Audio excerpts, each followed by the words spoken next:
Assalamualaikum warahmatullahi wabarakatuh. Jumpa lagi bersama saya Hadi di channel Ngulik Sejarah.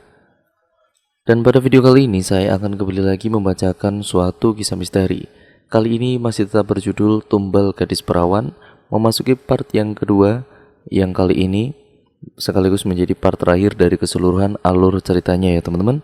Jadi untuk kalian yang belum menonton part sebelumnya, saya sarankan untuk kalian menontonnya terlebih dahulu agar kalian mengerti keseluruhan alur ceritanya dari awal sampai akhir nanti. Cerita kali ini masih tetap ditulis oleh Mbak Aisyah Kanaya Azhar. Nantinya kalian juga bisa mengunjungi thread beliau secara langsung yang berada di karya karsa beliau secara langsung ya teman-teman. Nah, linknya nantinya akan saya taruh di kolom deskripsi video kali ini. Kalian bisa baca tuh karya-karya dari Mbak Aisyah di sana ya teman-teman. Yuk daripada kita lama-lama, mari kita langsung saja menuju ke kelanjutan ceritanya. Dan bagaimana akhir dari kisah ini, kita simak baik-baik.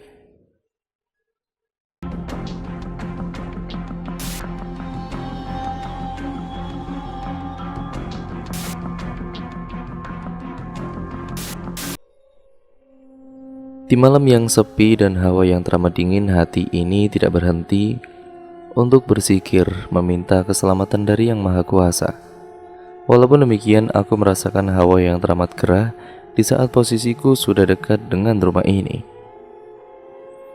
Dan percakapan itu semakin jelas ku dengar. Aku mengenal suara itu. Kurasa Iqbal dan juga Pak Samsul. Mereka saling debat, entah apa yang mereka perdebatkan. Dan aku mendengar dengan jelas kalau Iqbal berkata, "Jangan pernah sentuh dia. Selama ini aku tidak pernah ikut campur urusanmu dan telah membiarkan kebusukanmu, Pak. Dan aku berusaha menutupi dari orang lain. Tapi aku mohon jangan sakiti wanita yang aku sukai. Aku mencintainya dan juga menginginkannya, Pak." "Ah, Bapak nggak peduli. Bapak tetap memilih gadis itu untuk Bapak jadikan tumbal. Dia gadis yang istimewa buat Bapak." Seketika kami terbelalak dan merasa kaget dengan apa yang diucapkan oleh Pak Samsul, dan kami terus menyimak obrolan mereka. "Kalau Bapak berani menyentuhnya, aku gak akan segan menghentikan itu semua.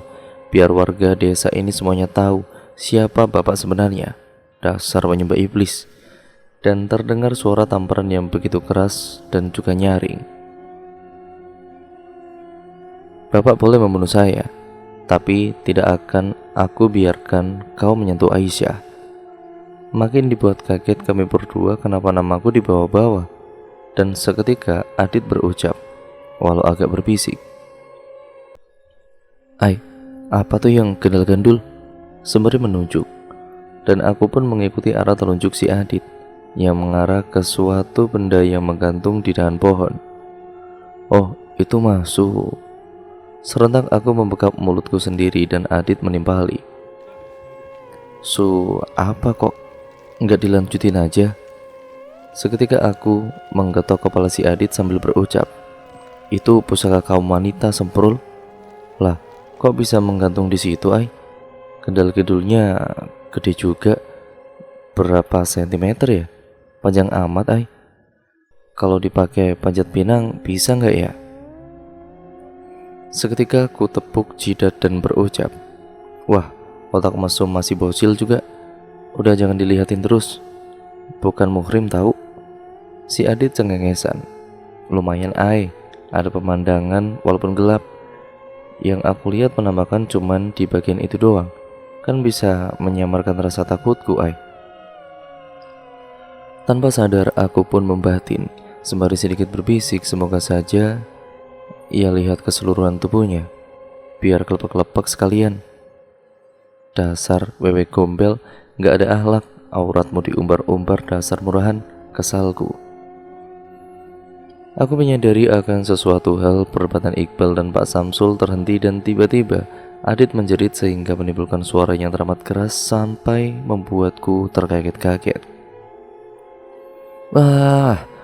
Dengan tangan gemetar, aku membuka mulut si Adit sembari menahan rasa kaget yang teramat sangat itu gara-gara teriakannya barusan. "Dit, shh, berisik gila loh. Jangan sampai mereka mengetahui keberadaan kita." Terdengar suara yang menyauti dari arah belakang. "Woi, siapa di sana?" "Mampus, ayo Dit, buruan, kita pergi dari sini. Jawab, siapa di sana? Kalau enggak, jangan salahkan aku kalau kalian akan mati malam ini. Gila, kita akan mati, Dit. Lo yang gila, Ai. Tadi lo bilang apa? Gue gak bilang apa-apa, Dit. Lo kepingin gue lihat keseluruhan tubuh itu sosok kan? Lah, emang kenapa, Dit? Ya selamat, doa Anda telah terkabul. Gue lihat keseluruhan itu sosok, anjir, ogah banget. Jadi lo teriak gara-gara itu sosok? Bangke lo, Dit. Sekarang kita mau lari kemana? Mana gelap lagi ini. Udah, kita masuk perkebunan sengkeh aja. Usulan Adit yang mengharuskan kami ke perkebunan yang sangat gelap sekali. Setelah dirasa sudah agak jauh dari lokasi tadi, serentak kami berdua menghentikan langkah kami dan mencoba menarik napas yang tersengal-sengal. Terus, cantik gak tuh sosok yang gedal-gendul itu, Dit? Amit-amit jebang babu. Najis gue kalau ditambahin lagi. Walaupun itunya gandal-gandul kali. Seketika terdengar letusan tembakan dan aku melihat Adit tersungkur ke tanah. Aku berteriak memanggil namanya. Dit, ya Allah. Ai, kamu lari cepat. Dengan suara parau, Adit menyuruhku untuk pergi. Cepat pergi, aku gak apa-apa kok. Kurasa ini tembakan bius saja. Enggak, Dit, kita harus pergi dan bangun cepat. Ayo. Pergi, Ai, sekarang. Tapi Dit, dengerin aku, kamu cari bantuan. Kamu harus selamat, Aisyah. Dit, Adit, bangun. Seketika Adit pun tidak sadarkan diri. Tunggu aku, Dit, aku akan cari bantuan dulu. Dengan terpaksa, aku meninggalkan dia yang terbaring tidak sadarkan diri. Aku berlari menuju ke arah perkebunan. Serentak aku menghentikan langkahku dan berusaha terdiam di belakang pepohonan. Karena aku melihat seseorang menghampiri Adit yang terbaring di tanah. Aku berusaha tidak mengeluarkan bunyi suara, sembari aku beroraian air mata dan menahan rasa takutku. Dan aku melihat Adit dipopong oleh Pak Samsul. Entah mau dibawa kemana. Tunggu aku ya, Dit. Aku akan kembali membawa warga untuk menolong kamu, ucap batinku. Sembari aku menghapus air mata yang tidak mau berhenti membasahi pipi ini, aku mulai bangkit dari persembunyianku. Tapi sebelum itu, aku kemudian ditambahkan dengan sosok yang tadi kata si Adit, gendal-gandul itu. Jarak aku dengan sosok itu teramat dekat, mungkin jaraknya 1 meter. Ternyata benar katamu, Dit. Mukanya amit-amit jabang babu. Dan aku mengajak curhat tuh sosok biar di antara kita tidak ada kecanggungan. Walau dengan nada suara yang fals dan menahan rasa gemetar di sekujur tubuh, tapi aku tetap berusaha mengajak sosok itu untuk mengobrol. Hai, Nek. Maaf itu kalau bisa auratmu ditutup biar kelihatan cantik, Nek. Lah, itu si nenek malah ngetawain. Lah, emang kenapa tertawa? Emang ada yang lucu ya? Sembari aku berjalan mundur dan bergetar seluruh badanku. Mau pergi kemana, cantik?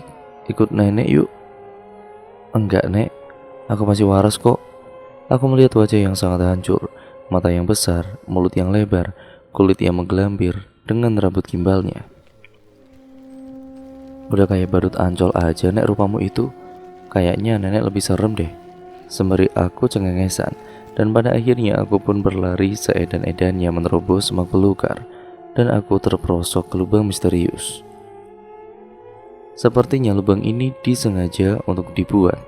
Aku gak bisa melihat dengan jelas dikarenakan gelap yang teramat sangat.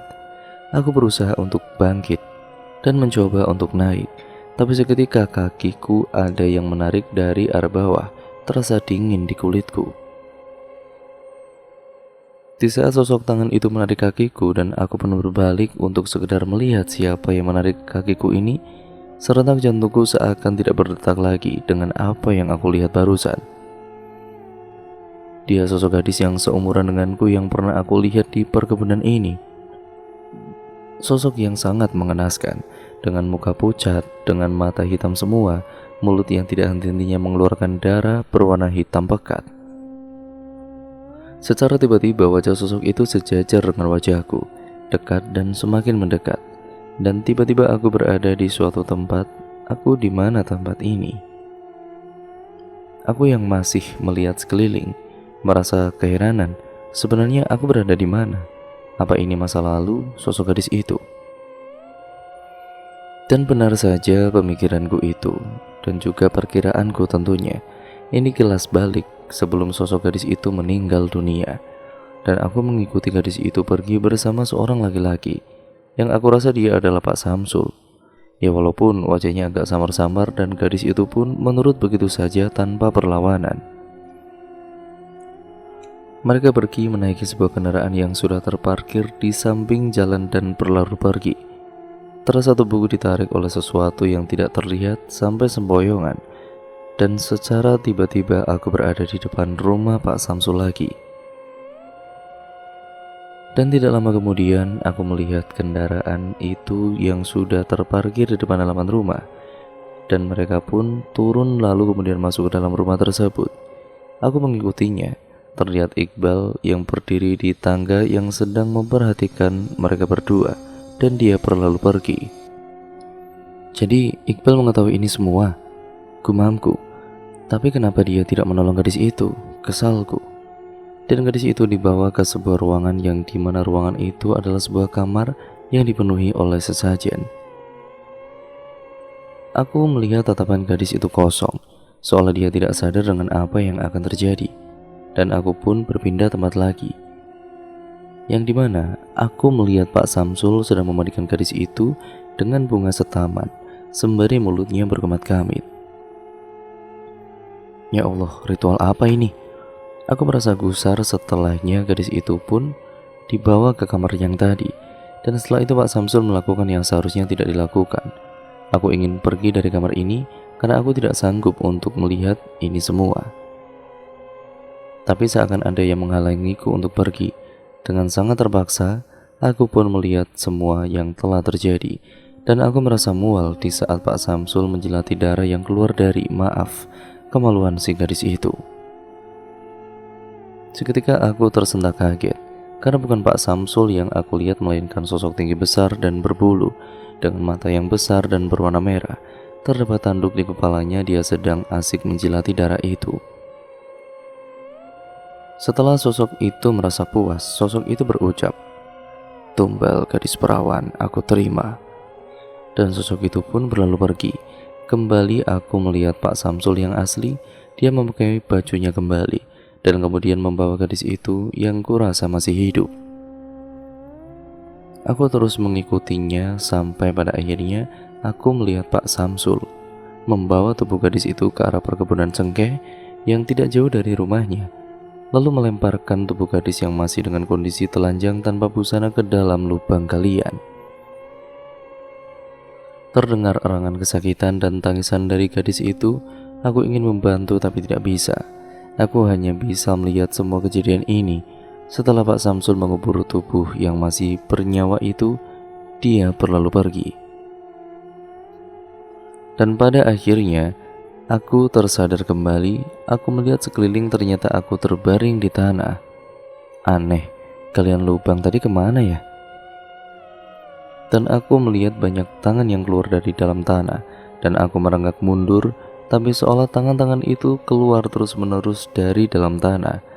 Banyak sekali, dan sebagian lagi aku melihat kepala yang keluar dari tanah.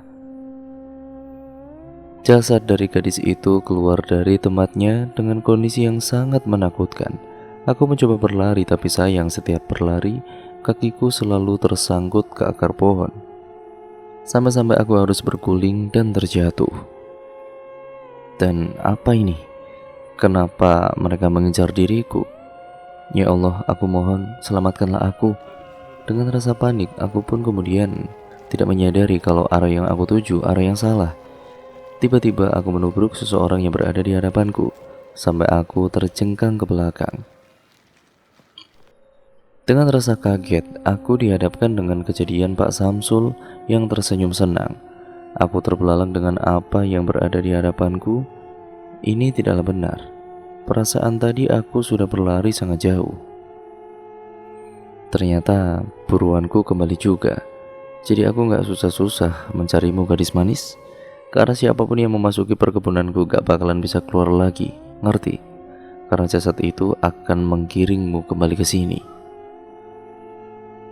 Aku mencoba bangkit dan berlari, tapi Pak Samsul memelukku dari arah belakang dan membekapku dengan sapu tangan yang sudah ada obat biusnya. Seketika aku pun tidak sadarkan diri. Beberapa saat kemudian aku merasakan kakiku seakan ada yang mengguncang dengan kencang. Aku mengecapkan mataku dan melihat sekelilingku. Ketika kesadaranku mulai pulih dan aku mau berucap, tapi sayang mulutku tersumpal kain, dan yang mengguncangkan kakiku ternyata dia, Adit, yang kondisinya tidak beda jauh dengan diriku, yang terikat tali dengan mulut yang dilakban. Adit, ya ampun, kenapa kita diikat, Dit? Walaupun suara tidak keluar dari mulutku, aku hanya bisa berkata dalam batin saja, bagaimana ini? Apa yang harus aku lakukan? Kurasa tidak ada yang bisa aku lakukan sekarang ini. Samar-samar terdengar pertengkaran di luar sana. Aku dan Adit saling tatap dan sempat berpikir kita lagi di mana saat ini. Kurasa tempat ini adalah gudang. Serentak aku terlonjak kaget di saat pintu didobrak paksa, demikian dengan Adit yang langsung melihat ke arahku. Aku hanya menggelengkan kepalaku karena aku juga tidak mengetahui siapa yang berada di depan pintu itu. Terdengar teriakan dari arah luar, ternyata itu suaranya Iqbal. Dia terus mendobrak pintu itu. Sampai pada akhirnya pintu itu pun terbuka dan Iqbal pun memasuki ruangan gudang yang dimana aku dan Adit disekap. Aisyah, kamu gak apa-apa kan? Kain yang semenjak tadi menyumbal mulutku dilepaskannya. Iqbal berusaha membuka ikatan pada lengan dan kakiku. Tinggal sedikit lagi ikatan yang mengikat aku terlepas secara tiba-tiba. Tapi aku sadari Pak Samsul sudah berada di belakang Iqbal. Dengan tega dia melukai anak kandungnya sendiri dengan cara memukul di bagian bahu kiri dengan tongkat yang dipegangnya. Sampai pada akhirnya Iqbal tersungkur ke lantai. Ia tidak sadarkan diri. Aku pun berteriak memanggil namanya. Kak Iqbal, bangun Kak. Dan Pak Samsul tertawa puas sambil berucap, siapapun yang menghalangi niatku, dia akan kusingkirkan termasuk anakku sendiri. Dan Pak Samsul mendekat ke arahku berada, yang masih terikat tali ini, yang padahal tinggal sedikit lagi terlepas. Sesamanya Pak Samsul di hadapanku, dia melepaskan ikatannya dan menyeret tubuhku keluar gudang. Dan aku melihat Adit yang meronta-ronta, dia juga tidak bisa berbuat apa-apa. Aku sudah tidak berdaya sembari lenganku ditarik paksa. Aku kembali berbalik melihat kondisi Iqbal yang masih terbaring di lantai. Aku berharap ada keajaiban dari Sang Ilahi. Ya Allah, berikanlah jalan supaya kami terbebas dari belenggu iblis yang berada di hadapanku ini. Setibanya aku di tempat yang dulu aku lihat di saat seorang gadis dimandikan dengan berbagai bunga itu, tentunya sekarang itu kan terjadi padaku juga. Dengan paksaan aku diguyur berkali-kali dengan kondisi yang teramat dingin malam itu. Aku berusaha menjerit dan meminta tolong, tapi seakan mulutku ini terkunci rapat. Tapi tidak dengan hati dan pikiranku yang masih dengan kesadaran penuh. Aku berusaha berontak, tapi seakan tubuhku ini ikut terkunci dan menuruti perkataannya begitu saja. Dan Pak Samsul ini tersenyum senang, merasa ritualnya akan segera dimulai. Aku dengan kondisi basah kuyup mengikuti langkah Pak Samsul yang menuju ke sebuah kamar. Setelah kami berdua memasuki ruangan yang dimana terdapat ranjang yang sudah ditaburi dengan bunga warna merah, tercium bau kemenyan tidak luput dari sesajen di atas meja yang sudah tersusun rapi. Aku mencoba menguasai kembali tubuhku yang sudah bukan kehendakku lagi. Tapi teramat susah. Suara napasku mulai terdengar bergemuruh, rasa takut semakin menjadi-jadi. Detak jantung semakin kencang aku rasakan. Aku melihat Pak Samsul sedang terduduk di dekat sesajen itu sembari menyalakan lilin yang berwarna merah. Sembari mulutnya berkomat kamit, aku kemudian ditunjuk untuk berbaring di atas kasur yang sudah ada di depan mataku. Aku menangis, tapi tubuh ini seakan tidak mau mengikuti keinginanku lagi. Kakiku mulai melangkah. Setibanya aku di dekat ranjang dan mulai berbaring, ingin rasanya berteriak tapi tidak bisa. Dengan kondisi mata yang terbelalak mengarah ke atas plafon, dengan perlahan Pak Samsul membuka seluruh pakaian yang dikenakannya dan beranjak menghampiriku yang terbaring pasrah karena bukan keinginanku lagi. Setibanya di pinggir ranjang, dia mengelus rambut, wajah dan bibirku. Lalu dia kemudian mencoba meraba perut dan dia membuka baju yang aku kenakan. Air mata tidak bisa aku bendung lagi. Batin berteriak memanggil nama kedua orang tuaku. Sebelum semua pakaianku terlepas, Pak Samsul tersungkur terkena benda tumpul yang menghantam dari arah belakang sampai mengeluarkan darah di bagian kepalanya. Anak kurang ajar kau rupanya. Mau mati juga kau, Iqbal. Apa, Kak Iqbal? Alhamdulillah, ya Allah, dia baik-baik saja. Batinku yang seharusnya lekas mati adalah kau, dasar iblis. Iqbal menimpali. Setelah pertikaian mereka tidak terhindarkan lagi, mereka saling serang dan baku hantam. Sampai tidak disengaja pertikaian mereka menjatuhkan sesajen yang berada di atas meja. Sesajen itu berserakan di atas lantai. Dengan perlahan aku pun bisa menggerakkan tubuhku kembali. Dengan sigap aku menutupi bagian tubuhku yang sedikit terbuka karena ulahnya Pak Samsul. Aisyah, keluar sekarang, cepat, ucap Iqbal. Aku yang masih dengan keadaan lemas, aku berusaha bangkit dan berlari kecil dengan tergopoh-gopoh menuju ke arah gudang di mana Adit itu disekap. Sesamanya di dalam gudang, aku tidak melihatnya lagi. Kemana si Adit? Tiba-tiba rambutku ada yang menjambak dari arah belakang sampai membuatku terjengkang dan terjatuh ke lantai. Rambutku ditarik paksa oleh seseorang yang aku yakini kalau orang itu adalah Pak Samsul. Aku berteriak meminta tolong. Aisyah, Pak, lepasin dia Pak. Iqbal mohon Pak. Dan aku melihat kondisi Kak Iqbal yang sudah benar-benar terluka sembari memegangi perut yang sudah mengeluarkan darah juga. Kak Iqbal, tolong aku Kak. Aku kembali dibawa masuk ke dalam kamar ritual dan tubuhku kemudian didorong dengan keras sampai aku terbaring kembali di ranjang itu. Dengan cepat, Pak Samsul menindih tubuhku dari arah atas dan kedua tanganku dikunci oleh tangan kekarnya sehingga aku tidak bisa bergerak lagi. Dia mencoba menyingkap kain baju yang aku kenakan ke arah atas. Aku dengan sekuat tenaga mencoba meronta, tapi sayang, tenaga seorang gadis yang masih belia tidak cukup untuk menyingkirkan tubuh lelaki yang cukup berisi ini.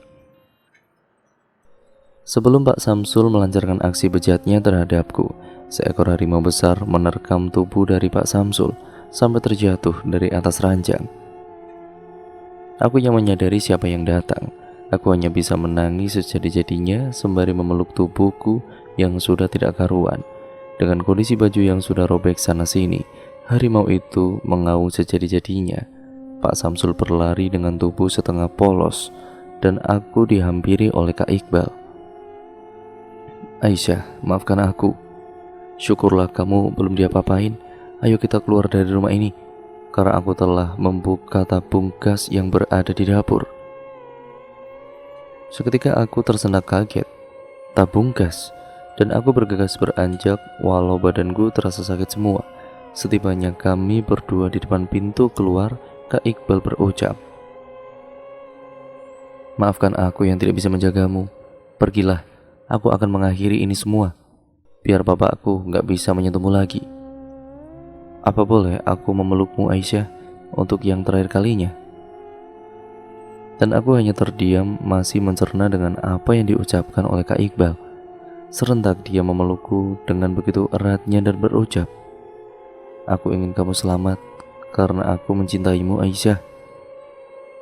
Mataku terbelalak mendengar yang Kak Iqbal katakan itu. Seketika Kak Iqbal mengecup keningku dan menghapus air mataku, dan aku hanya terdiam dengan apa yang sudah menimpaku seakan kesadaranku ini terbagi.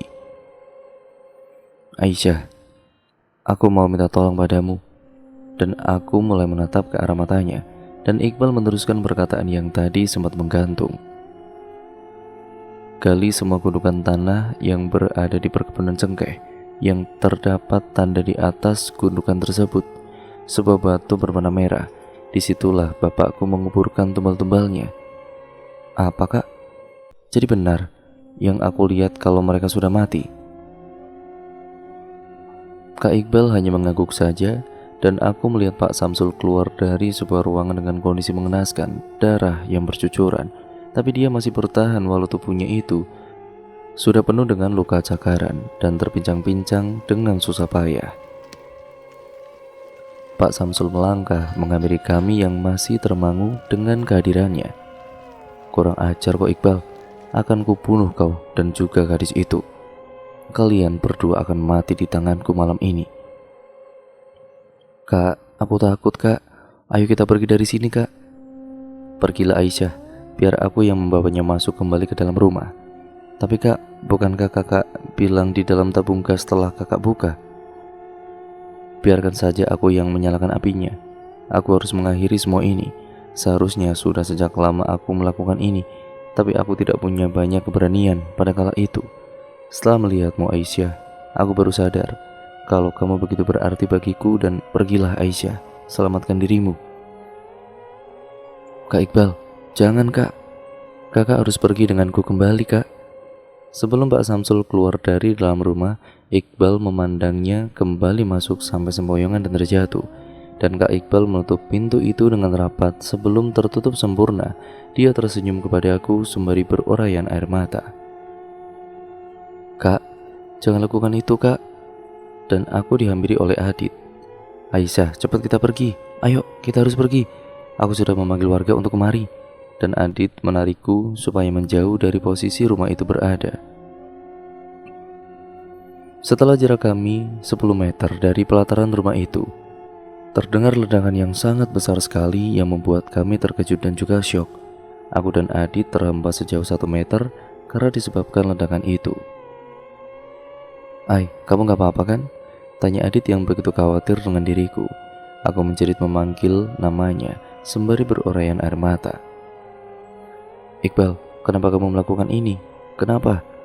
Aku tidak henti-hentinya berteriak memanggil namanya. Aisyah, istighfar Aisyah. Itu sudah menjadi pilihannya, dan Adit berusaha mencoba menenangkanku yang sudah seperti orang tidak waras. Aku seakan ingin menerobos masuk ke dalam rumah yang sudah terbakar api itu. Tapi Adit menghentikan pergerakanku. Aku menjerit berteriak, aku merasa bersalah dan kehilangan juga. Ai, sadar, kamu gak boleh lemah kayak gini. Dit, tolongin Kak Iqbal Dit, dia masih di dalam Dit. Seharusnya dia gak melakukan hal konyol Dit. Kenapa dia mengorbankan dirinya untuk aku, padahal aku baru mengenal dia Dit. Aisyah, anak mama. Seketika mama menghampiriku dan memelukku. Tangisanku semakin menjadi di pelukan mama, dan seketika aku tidak sadarkan diri. Singkat ceritanya, aku pun tersadar sudah berada di kamarku dan terbaring di tempat tidurku, dan pandanganku mengelilingi setiap sudut ruangan karena aku mencium bau harum. Aku melihat seseorang yang aku kenal, dan seseorang itu menghampiri diriku yang masih terbaring, dan aku bergegas untuk bangun. Raden Abasanjaya, kenapa Raden tidak datang menyelamatkan kami? Aku hampir mati karena Raden membiarkan Iqbal terbakar di rumah itu. Kenapa? Aku menahan air mata yang sudah akan terjatuh. Seketika Raden memelukku, memberikanku ketenangan, dan kemudian berucap, maaf. Cuman kalimat itu yang terdengar. Aku merasa tenang berada di dekapannya. Raden, apa yang akan terjadi pada mayat yang sudah dijadikan tumbal itu? Seketika Raden Abasanjaya melepaskan pelukannya dan beranjak berdiri. Aku sudah membebaskan sukma mereka dari perjanjian tumbal. Kamu jangan khawatir. Kasih tahu warga untuk menguburkan jasad mereka dengan layak. Apa arwah mereka gak bakalan muncul lagi? Dan Raden pun kemudian mendekat dan kembali duduk di sampingku, sembari mengelus pucuk kepalaku lalu menatap. sembari tersenyum dan juga menggeleng, dan Raden pun berlalu pergi. Nah, kok menggeleng doang? Serentak kemudian aku dikagetkan oleh mama yang secepat kilat menyelonong masuk ke dalam kamar tanpa mengetuk pintu terlebih dahulu. Mama kaget tahu ih. Begitulah kesalku, dan mama pun cuma bisa nyengir sambil berucap, "Maaf, kaki mama tersandung gorden." Jadi mama langsung tancap gas masuknya sembari tertawa kecil. "Gimana kabar anak mama? Apa sudah agak baikan?" "Ma, aku mau minta maaf sudah keluar rumah tanpa seizin mama." "Udah, Adit sudah menjelaskan itu semua kok ke mama, dengan apa yang telah terjadi pada kalian tadi malam."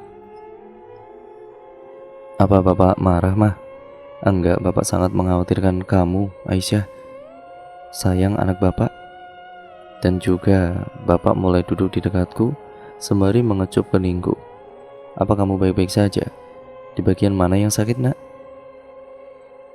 Dan aku pun hanya bisa menunduk malu karena tidak mengindahkan perkataannya supaya aku menjauhi perkebunan itu.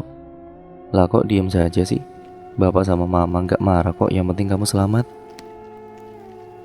"Pak, tolong gali gundukan tanah yang berada di perkebunan cengkeh itu, yang terdapat tanda sebuah batu berwarna merah di atas gundukannya." "Maksud kamu apa?" "Banyak jasad yang dikubur hidup-hidup di area perkebunan, Pak." "Astagfirullahaladzim, kamu yakin, Neng?" "Aisyah yakin, Pak, karena semalam aku..." "Udahlah, jangan dilanjutkan lagi," ucap mama. "Pak, lebih baik kamu pergi melaporkan kejadian ini ke kepolisian dan suruh para warga untuk membantu semua proses penggalian. Siapa tahu ada salah satu anak dari desa ini yang pernah dinyatakan hilang." "Iya mah, bapak berangkat dulu ya."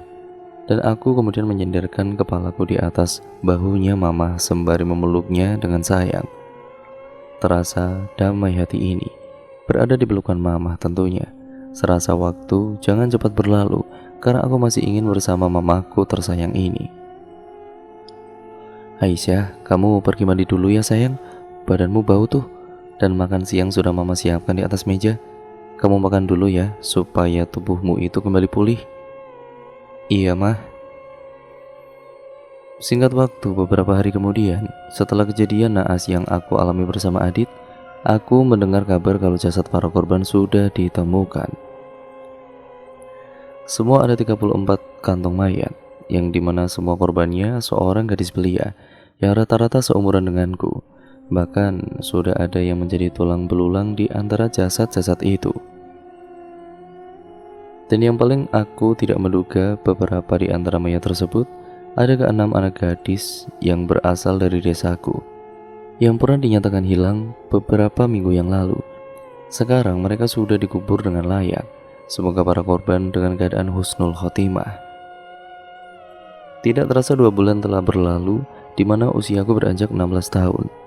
Di saat usiaku 15 tahun, Abah Azhar telah berpulang. Ditambah sekarang aku mau ditinggal Adit yang katanya mau pindah rumah ke tempat kelahiran mamaku. Kebetulan rumahnya tidak jauh dari rumahnya Mang Anton. Jangan ngelamun mikirin apa sih, Ai? Jadi beneran ya, Dit? Kamu mau pindah rumah? Gua mau lanjut kuliah, Ai. Kepingin jadi orang. Berarti selama ini kamu demit ya, Dit? Ah, sempurna lo, Ai. Maksud gua orang yang berguna, demit-demit. Oh, kirain teh demit. Wong kamunya ngomong setengah-setengah. Ya berarti aku sendirian, gak ada teman lagi atau Dit? "Aku pergi dulu ya, Aisyah." "Apa? Sekarang?" ucapku dengan kaget. "Nah iya, makanya gue mampir dulu untuk pamitan ke elu. Jaga diri ya, jangan keluyuran malam lagi. Pasti gue bakalan kangen sama gadis manis yang nyebelin kayak kamu." Secepat kilat Adit mencium pipiku, lalu dia kemudian kabur. Aku terdiam kaget sembari memegangi pipiku yang entahlah. Kampret, awas lo ya, kalau ketemu lagi, tak sentil mulutmu itu." Dan aku melihat si Adit hanya tersenyum dan berucap, "Sentil aja kalau berani. Kalau dipinta baik-baik, gak bakalan dikasih." Ya sudahlah, aku curi-curi aja, sembari tertawa puas. "Ya udah, bye Aisyah, sampai berjumpa lagi ya. sembari melambaikan tangannya ke arahku. Setahun berlalu, aku lebih suka bantu mama di kebun dan lebih suka diam di rumah tanpa kawan. Rahayu belum kembali dari urusannya. Teman beda alamku itu jarang sekali menemuiku. Aku benar-benar kesepian. Jenuh tentu saja, dan pada suatu ketika rumah kedatangan Uwa yang dari Sukabumi. Beliau menawarkanku pekerjaan di pabrik sepatu, dan aku penuh setuju untuk pergi merantau. Apalagi setelah mendapatkan izin dari kedua orang tuaku. Dan tibalah pada hari di mana aku yang lagi duduk di kursi panjang di pinggir jalan, yang sedang menunggu bus jurusan Sukabumi. Di pagi itu, waktu menunjukkan pukul 7 pagi. Aku sengaja berangkat lebih awal biar tidak terlalu panas. Aku yang sedang mengenang masa lalu sampai tidak sadar kalau ada seseorang yang duduk di samping kananku. Aku pun tersadar setelah suara yang menyapaku berucap, "Jangan terlalu dipikirkan." Tunggu, suara ini. Seketika aku melirik ke arah suara itu berasal. Aku sangat terkejut dengan siapa yang berada di hadapanku sekarang. Seketika air mataku terjatuh tanpa aku suruh. "Kau? Aku kira kau sudah mati, Kak." Dan dia tersenyum walau kondisinya sangatlah berbeda. "Apa yang terjadi? Dan kenapa dengan mukamu ini, Kak? Bagaimana kamu selamat dari kebakaran waktu itu? Kak Iqbal, kamu sekarang tinggal di mana, Kak? Kenapa kamu nggak menemuiku?" "Aisyah, kamu sudah dewasa ya sekarang. Makin cantik aja kamu." "Kak, jawab dulu pertanyaanku. Sekarang aku sudah tidak pantas lagi memilikimu, Aisyah. Apalagi dengan kondisiku yang saat ini. Separuh tubuh dan wajahku tidak seperti dulu lagi. Luka bakar di wajahku karena kejadian waktu itu, Aisyah. Tapi aku tidak menyesalinya. Mungkin ini hukuman untukku. Apakah Iqbal mau berbagi cerita padaku dengan apa yang telah terjadi pada keluarga kakak?"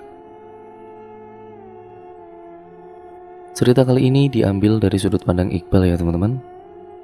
Malam semakin larut, hujan akan segera turun. Tapi kemana bapak? Kenapa jam segini belum juga kembali? Aku yang gelisah menunggu kepulangan dirinya. Seakan waktu berhenti berdetak, serentak terdengar suara dari arah dapur. Aku pun bergegas untuk mengecek situasi. Takut ada penyusup yang masuk dari arah belakang. Setibanya di dapur, aku melihat bapak, orang yang semenjak tadi aku tunggu kepulangannya. "Bapak?" Seketika bapak pun terlonjak kaget dengan panggilanku. "Iqbal, ngapain kamu di sini?" Lah, yang seharusnya bertanya aku, Pak. "Bapak habis dari mana? Kenapa jam segini baru pulang? Dan kenapa dengan baju bapak penuh dengan tanah merah? Bapak habis ngapain?" "Ah, udah, jangan banyak nanya. Bapak mau mandi dulu. Kamu sana pergi tidur." Dan aku pun merasa aneh dengan perilaku bapak yang tidak biasa semenjak ditinggal pergi oleh ibu. Keesokan harinya penampilan bapak berubah. Yang tadinya jarang keluar rumah, lebih suka menyendiri dan jarang berbicara. Tapi hari ini dia berpenampilan tidak seperti biasanya. "Iqbal, sini kamu." "Iya, ada apa, Pak?" Memanggil Iqbal. "Kita akan pindah dari rumah ini." "Maksud bapak apa?" "Kita nggak akan tinggal di rumah Riyad ini lagi. Bapak akan jamin hidupmu makmur dan bapak janji." Iqbal sungguh tidak mengerti apa yang bapak katakan. "Udah, jangan dipikirkan. Kita akan berangkat ke rumahnya pamanmu." "Maksud bapak Paman Sarip? Bukankah mereka sudah tidak peduli terhadap kita? Kenapa bapak punya keinginan untuk pergi ke rumah mereka?" "Asal kamu tahu, itu rumah yang mereka tempati sudah menjadi milik bapakmu ini, beserta perkebunan cengkeh yang 2 hektar itu." "Apa? Bapak nggak lagi bercanda kan?" "Itu tidak mungkin, Pak, selagi mereka masih hidup. Harta itu tidak akan berpindah ke tangan kita, Pak. Jadi jangan terlalu berharap. Walaupun aku tahu dia itu masih saudara kandung bapak, tapi perilaku mereka itu terhadap kita tidaklah baik, Pak. Mereka sudah lama mati, semuanya telah mati." Sebentar bapak berucap tanpa disadari olehnya. "Apa? Maksud bapak mereka mati? Siapa, Pak?" Dan aku melihat raut wajah penyesalan karena telah keceplosan. Dan bapak mulai gelagapan. Itu bapak mendengar mereka mati karena dirampok." "Dirampok?" Dan aku tidak membalas perkataannya. aku lebih memilih pergi keluar rumah untuk menghirup udara segar. Beberapa hari kemudian bapak mengajakku untuk pergi menempati rumah peninggalan pamanku yang bernama Sarip itu dan mengelola perkebunan yang hampir terbengkalai itu. Kami berdua jarang bercakap dengan orang di sekitaran. Kami lebih menutup diri, apalagi bapak suka keluar rumah kalau ada perlu saja, itu pun di malam-malam tertentu. Makin hari, kelakuan bapak makin aneh. Aku selalu melihat kalau di setiap malam tertentu bapak berada di kamar khusus, keluar paling menjelang subuh, entah apa yang dikerjakan di kamar tersebut. Di saat malam purnama, aku tanpa sengaja melihat bapak yang selalu membawa seorang gadis ke dalam rumah. Aku yang diburu rasa penasaran pun mengikuti mereka walau dari jarak yang cukup jauh, tapi cukup untuk aku melihat situasi pada malam itu. Aku melihat bapak sedang melakukan ritual pembersihan, atau si gadis harus dimandikan terlebih dahulu dengan yang pastinya kamu mengetahui apa yang akan bapakku lakukan terhadap para korban tumbalnya, dan aku hanya bisa menghela nafas berat. Gak kebayang kalau Iqbal tidak datang membantuku di malam itu. Di malam yang penuh dengan kematian, mungkin aku sudah menjadi bagian dari jasad-jasad yang berada di perkebunan cengkeh itu. Apa kamu lagi mengingatnya kembali, Aisyah? Iya kak, tidak mungkin aku melupakannya. Ya terus, apalagi kak? Bapak mencari darah perawan untuk dipersembahkan kepada sosok yang bapak puja itu, yang bisa memberikannya kekayaan. Pernah sekali aku membuntuti bapak di saat dia mau mengubur seorang gadis yang sudah digagahi sebelumnya. Tapi setelah ku gali lubang itu dan berusaha mengeluarkan tubuh yang tidak berdaya, tiba-tiba asap hitam menghampiriku dan memperlihatkan wujud yang teramat menyeramkan dengan mata merah, seakan sosok itu benar-benar marah. Seketika bapak datang menghampiriku yang sedang menahan rasa sesak. Karena cekikan sosok itu dengan permintaan dari bapak, aku selamat dan bapak sempat mengancamku. Sembari dia berucap, jangan ikut campur urusanku. Kalau tidak, kepingin nasibmu itu sama seperti keluarga si Sarip. Jadi keluarga paman Sarip, bapak yang telah membunuh mereka semua? Ya, aku yang telah membunuh dan juga menumbalkan mereka semua sebagai tumbal pertamaku. Dan aku tidak bisa berkata-kata lagi. Dari situ aku enggan berurusan dengan bapak dan sesembahannya. Sampai pada akhirnya, aku melihat Muai untuk pertama kalinya. Ya, aku sudah jatuh hati terhadapmu, sampai aku takut akan kehilangan kamu. Apalagi di saat aku menolongmu yang hampir terperosok ke dalam kolam ikan pada saat itu. Aku tahu kamu bisa melihat mereka yang telah menjadi korban tumbal dari bapakku. Makanya aku ingin melindungimu. Apalagi setelah aku tahu umurmu masih belia. Ya karena yang bapakku incar rata-rata berumur 14 atau 15 tahun, karena diyakini mereka masihlah perawan. Terus apa yang terjadi pada saat rumah itu dilahap api, dan bagaimana kamu bisa selamat, kak? Mungkin Allah memberiku kesempatan untuk hidup. Kamu ingat kalau bapakku diterkam oleh sosok harimau? Raden, gumamku. Sudah aku kira kamu mengenal sosok itu. Dia pendampingmu kan, Ai? Bagaimana kamu tahu, kak? Sosok itu yang menyelamatkanku dari kebakaran yang aku buat sendiri. Aku melihat tubuh bapak yang sudah hangus terbakar. Waktu itu, aku juga merasakan kalau tubuh dan wajahku sudah penuh dengan luka bakar. Tapi sebelum kesadaranku menghilang, sosok harimau itu membawaku pergi, melewati kobaran api, seakan api tidak bisa menyentuh sosok itu. Sesadarnya aku dari kematian, karena aku, ya jujur, yang aku rasakan pada saat itu seperti sudah mati, tapi ternyata tidak. Aku menahan rasa sakit yang teramat sangat yang diakibatkan luka bakar itu, yang berada di wajah dan separuh tubuhku. Aku dirawat di sebuah rumah gubuk di sebuah hutan yang disebut hutan larangan, dan aku dirawat oleh Nyai Anjar. Pada akhirnya aku mengetahui kalau tempat itu tempat di mana kamu dilahirkan dulu. Di saat perang santet itu terjadi yang diakibatkan dari pamanmu itu kan? Pasti mereka banyak cerita ya kak kepadamu? Enggak, cuma aku yang meminta walaupun tidak semua yang mereka ceritakan. Terus tujuanmu sekarang kemana kak? Kalau boleh jujur aku sudah gak punya tujuan Aisyah. Karena aku tahu aku tidak pantas untuk kamu lagi. Aku berguru kepada sosok yang merawatku dulu, dan aku lebih memilih berpindah alam saja. Di dunia ini, apa yang aku harapkan sudah tidak ada tempat tujuan untuk aku, apalagi dengan kondisi fisikku yang sudah tidak utuh lagi seperti ini. Tapi Kak, itu tidaklah benar. Kamu masih ada harapan untuk masa depanmu nanti. Tidak Aisyah, ini sudah jadi keputusanku, aku harus pergi. Bahagialah dengan orang yang nantinya bakal menjadi pendampingmu, dan jangan lupakan aku ya, karena kamu wanita yang akan selalu menempati hatiku Aisyah. Dan aku melihat Kak Iqbal tersenyum dan berlalu pergi, dan aku baru menyadari kalau yang hadir bersamaku barusan adalah jiwanya. Jadi dia.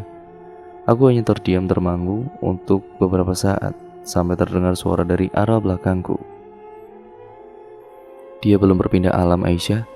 Serentak aku pun berbalik dan berucap, Raden, terus apa? Tubuhnya masih di dalam gubuk. Aku memberikan dia kesempatan untuk menemuimu. Jadi selama ini Raden sudah menyelamatkannya, kenapa nggak memberitahu aku? Aku tidak bisa bercerita dikarenakan ada sesuatu alasannya Aisyah. Jaga dirimu dengan baik di perantauan, ingat jaga adab, dan selalu berserah diri kepada Sang Maha Pemberi hidup, Allah SWT. Dan cerita pun akhirnya selesai sampai di sini ya teman-teman. Terima kasih untuk kalian semua yang sudah menyimak video kali ini dan cerita kali ini. Semoga kalian mendapatkan banyak pesan yang baik-baik yang terkandung dalam cerita kali ini. Nilai-nilai yang positif, yang baik-baik ya kita ambil, yang buruk kita buang jauh-jauh ya teman-teman tentunya. Jangan lupa untuk kalian like, comment, dan share serta subscribe channel ini dan nyalakan tombol lonceng notifikasinya agar kalian tidak ketinggalan video terbaru selanjutnya dari channel ini dan cerita-cerita seru selanjutnya. Sekian dan terima kasih. Jangan lupa untuk tetap dukung channel ini ya teman-teman. Pokoknya yang sudah dukung channel ini, saya mengucapkan banyak terima kasih. Dan mohon maaf yang sebesar-besarnya juga apabila banyak salah kata ataupun mungkin narasi saya kurang jelas dalam membacakan narasi video kali ini. Sekian ya teman-teman, video ini saya akhiri. Kurang lebihnya mohon maaf. Wassalamualaikum warahmatullahi wabarakatuh.